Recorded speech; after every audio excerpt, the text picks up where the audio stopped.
So Daniel, had a customer come in yesterday, so frustrated, been in a home for 3 years, and she's got a fixed rate mortgage, but her payment jumped over $100. Oh my goodness. Wow. Yep.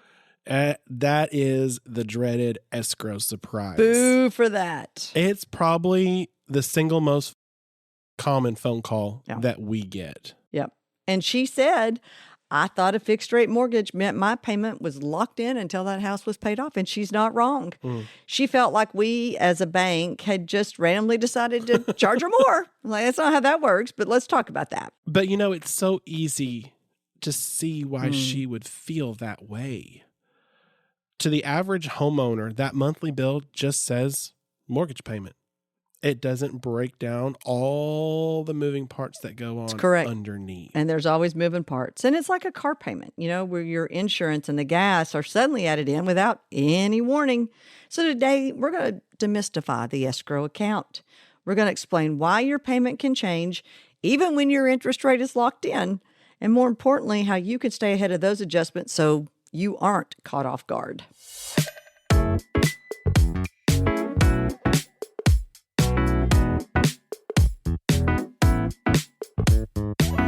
Welcome back to Making Sense of Your Sense. I'm Daniel Hill. And hello, friends. I'm Shanna Browning. And so, hey, here we are. We're moving into the month of June. Wow. And today we're going to tackle a topic that really strikes at the heart of ownership, and that's the escrow account. If you own a home, and I'm going to say this, especially in Knox County, you've likely seen your payment shift. Today, we're going to break down the why so you can stop guessing and start budgeting with confidence. So I really think we need to back up just a second. So let's start with the basics, right? Yes. Most people see one lump sum hitting their account every month. So what's inside that escrow bucket? Well, if you think of your escrow bucket as a holding tank for your property-related bills, when you make your monthly payment, you aren't just paying the bank for the loan. You're also paying for your property taxes, your homeowner's insurance, you know, all the things that would go with owning a home. That's correct. And so sometimes what that's called, just let me say here real quick, it's sometimes called PITI. Yes, and we talked about that in one of our episodes. That is correct. And so the bank, we are going to collect a portion of those bills every month, and we hold it into that special account, and then it pays the tax guy, who we all love. Oh, yeah. And the insurance company on behalf of you for when those bills come due. So what you're saying is it's actually a convenience. It is. That's right. It prevents you from having to come up with a $2,000 tax bill all at once in December. But here's where the problem is. Taxes and insurance premiums aren't fixed. That's right. Only your monthly payment. That is correct. And I think that's the crux and the misunderstanding sometimes of what that issue is. The mortgage interest rate is fixed. Yes. But the cost inside that escrow bucket are completely tied to the market, just like you mentioned. So if the county, Knox County, Union County, Claiborne County, all these counties that we're in, if your county raises property taxes, your escrow is going up. Right. And that requirement changes things. So if your insurance company raises your premium, that's also going to flow through your escrow. So your escrow account exists to ensure those priority liens, your taxes, and your insurance are always paid, which protects both you and the bank's investment. Exactly. And like I mentioned, it saves you from having to come up with $2,000 all at once. Yeah. You're putting away a little bit towards that every month. That's correct. And I think that's where a lot of that confusion happens. When someone signs those closing papers, they hear fixed rate, which in our brains covers over to fixed payment. That's the disconnect. Your interest rate is locked in for the life of the loan. That's correct. That's the part the bank controls. But the property tax rate, that's local government. The insurance premium, that's your insurance carrier. Of course. And those entities really don't care about your mortgage contract. No, they they do don't. not. They care don't. about their insurance and they care about their taxes.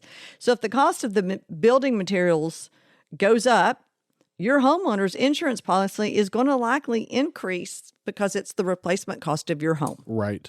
And if your local school board or city council decides they need more revenue, What? Does they that happen? increase your property tax millage rate. Neither of those events is tied to your mortgage, but both affect the total check you write to the bank every month. It's important for homeowners to realize that fixed part of their mortgage only covers the principal and interest, not the taxes and insurance components. That's correct.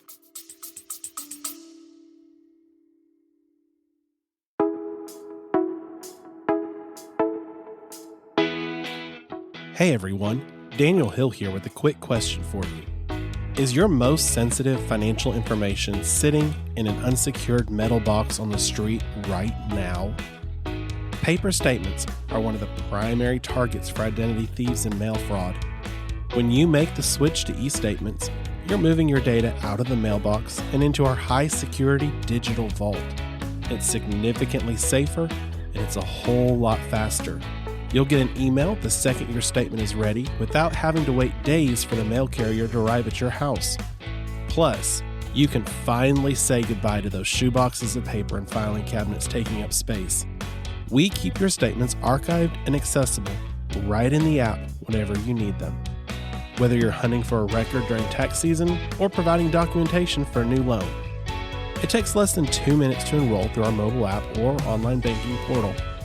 Protect your identity, clear the clutter, and take control of your records today. Now, let's get back to the show.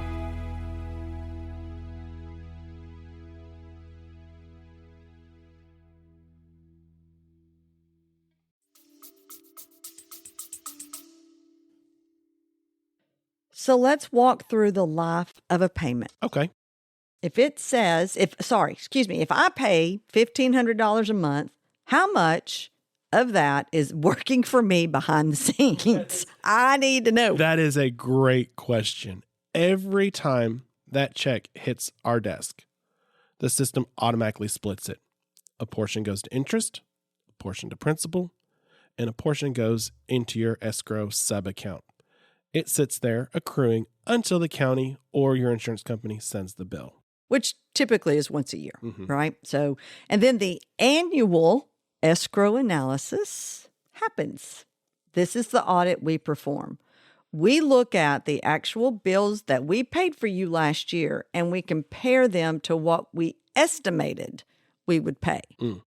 And if we estimated that your taxes would be $1,200, but they ended up being $1,400, your escrow balance is now lower than it needs to be. This creates a shortage. Yep. When the new year starts, we have to collect your new higher taxes plus make up for that $200 shortage from last year. That's why the monthly payment jump feels so severe. And it does feel severe. Sometimes it's hard. And there's also that cushion we have to talk about. Regulations, specifically RESPA, actually require us as a banking institution to keep a little bit of extra money in that account at all times. It's essentially a safety net so that if your insurance goes up unexpectedly, we don't actually or accidentally bounce a payment to your insurer. We don't want to do that on your behalf. No, not at all. So now we want to look at a couple questions that we hear across our branches regarding these fluctuations. So Shanna, what's a big one that you've heard lately? Well, I think in just being out in the community and or within a branch that somebody comes into, the most common one that we're hearing is, can I opt out of escrow and just pay my own taxes and insurance? That's a great question. And the answer to that is maybe. Maybe. And it really depends on your loan to value ratio. If you have a significant equity in your home, many lenders will allow you to manage your own taxes and insurance. But, and this is a very big but, you have to be disciplined. If you forget that tax bill, The county doesn't care about your quote unquote system. They will put a lien on your house. Yeah. Or we're sorry you forgot. Mm-hmm. You're going to have to make that payment, right? Yeah. And so another question is, what happens if I get an escrow shortage like you just talked about, but I don't want my monthly payment to go up? Well, in many cases, if you receive an analysis showing a shortage, the bank will allow you to send a one-time lump sum payment to cover that deficit. If you pay that shortage in full, your monthly payment will only increase by the amount of the new tax and insurance premiums, rather than the premium plus the shortage payback. It's a great way to keep your monthly budget stable if you have the cash on hand. And that's a big if you have the cash on hand. That's right. That's exactly right. Now, I know this has been a lot to process. Escrow is not one of those Tuesday morning coffee shop, sorry, Chris at Hanger. This is not one of those conversations you want to have. Yeah. But I think it's very good information. And so we're going to keep our action item this week very simple. So our action tip for this week for you all is the assessment review. So much fun. Oh, yeah. Yeah. When we gotta you do get it. your property tax assessment that arrives usually in the mail, don't just throw it in a drawer. Yeah. Out of sight, out of mind is not the best scenario in this case. Look at it. Check the data. Does it reflect the actual square footage of your home? Does it account for the condition of the property? These are very important things to look at. That's right. And so I want our listeners to hear us say, if something looks off to you, then you call your tax assessor's office. You have every right as the owner of that home to know what's going on. Mm-hmm. So you make sure you call your local tax assessor because you need to find out what's going on with that. And if you find an error or if you want to appeal it, whatever you want to do, getting it fixed now is the best way to prevent that from happening again later in the year. Right. So this is a great one, right? I mean, this is a really good one to talk about. And it's the part of ownership, home ownership. So it's all about taking that surprise out of your monthly budget. Yeah. Next week, we're moving from the home to the suitcase. Let's do it. Not because you're getting evicted, but because we're doing a deep dive into vacation planning. Traveling without debt. Wow, I like it. You don't want to miss it. So let's subscribe now so it's in your feed next Tuesday. Thank you for being a part of our community. Now go out, make some sense of your sense. And own your home.